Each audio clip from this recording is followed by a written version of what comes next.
look, he's back. Is he gonna finally take it? It's very windy, poor creature. Why won't nobody eat it? It's literally been hovering over it for like 5 minutes. Ooh. It's trying to get something.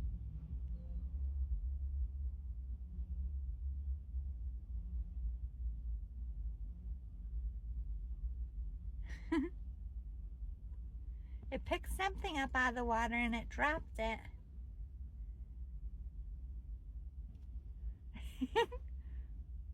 Maybe that big bird wasn't carrying a small bird. Maybe they were just carrying a big fish. Well, no wonder why they're not eating my snacks. They're eating full fishes. They're like, I don't need your fucking pretzels, bitch.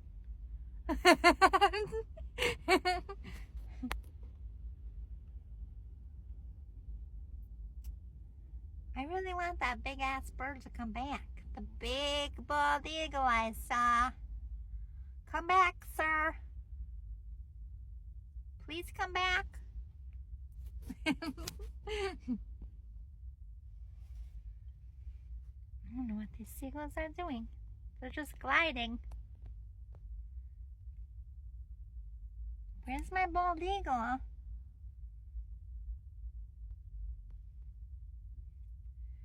Can't believe there's a bald eagle just chilling around this highly populated lake.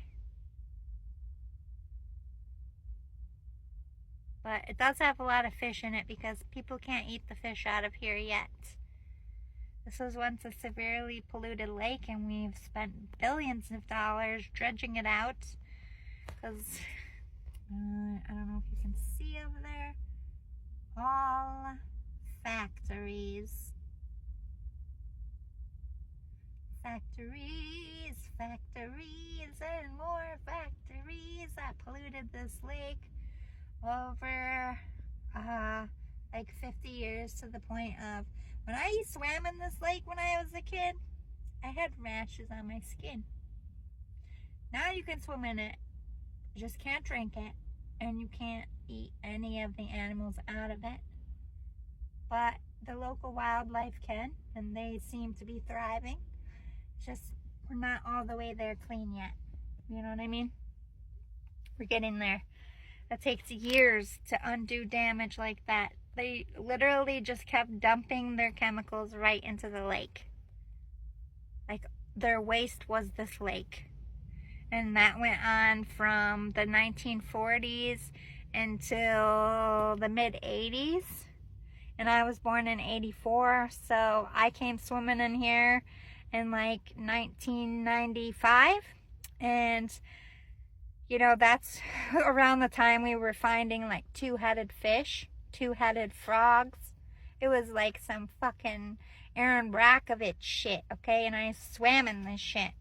Nobody knew any better, and we only swam in it twice because my mom was a nurse, and the first time I was with my dad, so she didn't see the rash.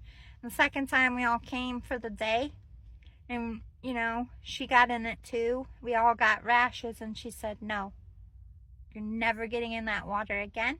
And I have not gone in it since.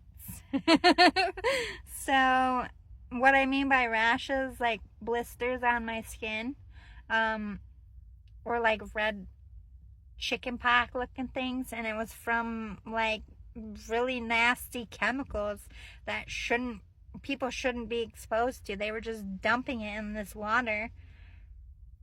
Like, I was surprised that any wildlife even existed because of the like thickness of the chemicals, and a lot of the wildlife did die off for many years. It just started coming back in like 2025.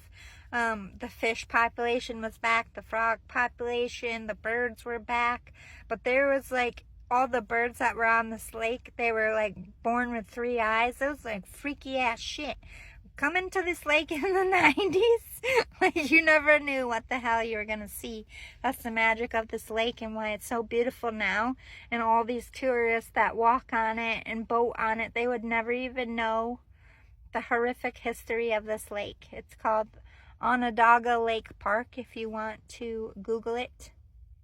You spell it by Onondaga. Spell it twice. Onondaga.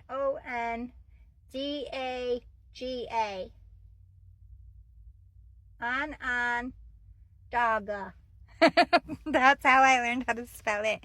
It was actually, we are rich with Native American history, especially the Iroquois, Seneca, Mohawk. That's all thriving through this area.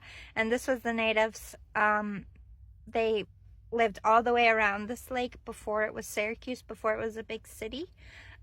Before the factories came, they kicked the natives out of this land to build the factories there, and then polluted their main water system.